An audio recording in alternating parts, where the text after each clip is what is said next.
Assalamualaikum warahmatullahi wabarakatuh. Alhamdulillahirobbil alamin. Semoga kita semua diberi kesehatan, diberi rizki yang berlimpah dan diberikan umur yang panjang. Amin amin Allahumma amin. Pada video kali ini, kita akan menceritakan sebuah kisah haru, pohon kurma yang menangis karena merindukan Rasulullah Shallallahu Alaihi Wasallam.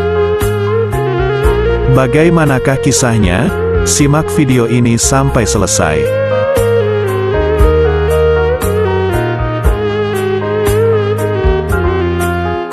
Suatu hari di Madinah, Nabi Muhammad Shallallahu Alaihi Wasallam diketahui tengah membuat masjid yang sebenarnya adalah tanah lapang yang dikelilingi tembok, beralaskan pasir, dan beratapkan langit.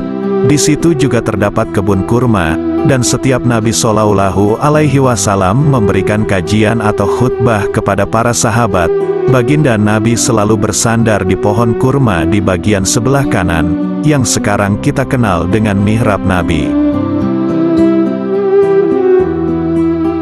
Pada awalnya, Masjid Nabawi masih berbentuk seperti bujur sangkar dan tidak terlalu luas. Masjid Nabawi ketika itu sebetulnya tak lebih dari sebuah lapangan yang dilingkari dengan tembok, yang terbuat dari tanah liat, beralaskan tanah, dan beratapkan pelepah kurma. Pada tahun ke-7 Hijriah, 628 Masehi, masjid tidak cukup untuk menampung kaum muslimin yang semakin bertambah. Maka Rasulullah Shallallahu Alaihi Wasallam memerintahkan untuk memperluas masjid. Masjid Nabawi pun diperluas pada dua sisi, barat dan utara. Hingga akhirnya, luas Masjid Nabawi pun melebihi 2 kali lipat luas sebelumnya. Di tengah-tengah Masjid Nabawi, sekarang ada ruang atap seperti payung yang bisa dibuka. Pada zaman Nabi dahulu, tempat itu terdapat kebun kurma. Pada saat Rasulullah Shallallahu Alaihi Wasallam menyampaikan dakwahnya, seringkali beliau berdiri di hadapan para jamaah. Beliau berdiri di bagian masjid paling depan, bersandar pada satu batang pohon kurma, di sebelah kanan yang sekarang kita kenal sebagai mihrab Nabi. Manakala jumlah jamaah semakin bertambah banyak, orang-orang berdesakan memenuhi masjid. Mereka yang duduk paling jauh dari Rasulullah Shallallahu Alaihi Wasallam tidak bisa melihat wajah beliau.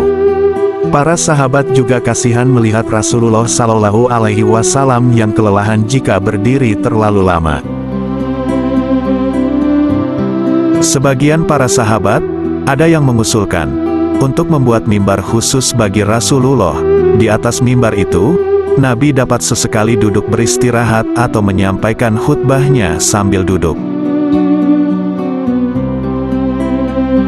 Di samping itu pula, para sahabat yang berada di posisi paling belakang tetap bisa menyaksikan wajah Rasulullah Shallallahu Alaihi Wasallam. Nabi pun menyetujuinya.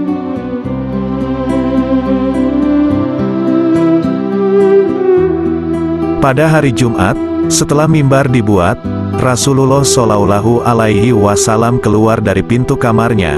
Beliau berjalan menuju mimbar dengan melewati pohon kurma itu.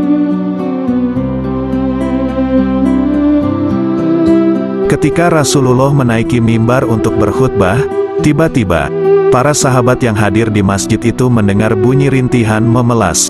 Debu-debu dari tembok masjid itu berjatuhan. Suara tangisan itu semakin lama semakin keras. Para sahabat kebingungan, sembari mencari arah sumber suara tangisan itu, Nabi pun turun dari mimbarnya dan mendekati pohon kurma. Beliau meletakkan tangannya yang mulia pada batang kurma itu, mengusap dan kemudian memeluknya. Perlahan-lahan, suara tangisan yang menyayat itu kian mereda. Belum terjawab rasa penasaran para sahabat, Rasulullah pun mengajak berdialog kepada pohon kurma itu. Maukah kamu, aku pindahkan ke kebun kamu semula, berbuah dan memberikan makanan kepada kaum mukminin, atau aku pindahkan kamu ke surga, setiap akar kamu menjadi minuman dari minuman-minuman di surga, lalu para penghuni surga menikmat buah kurmamu. Pohon kurma memilih pilihan yang kedua. Lalu Rasulullah Shallallahu Alaihi Wasallam bersabda, "Afal insya Allah, demi Allah, yang jiwaku berada di dalam genggamannya, jika tidak aku tenangkan dia, niscaya dia akan terus merintih hingga hari kiamat, karena kerinduannya padaku." Sabda Rasulullah Shallallahu Alaihi Wasallam.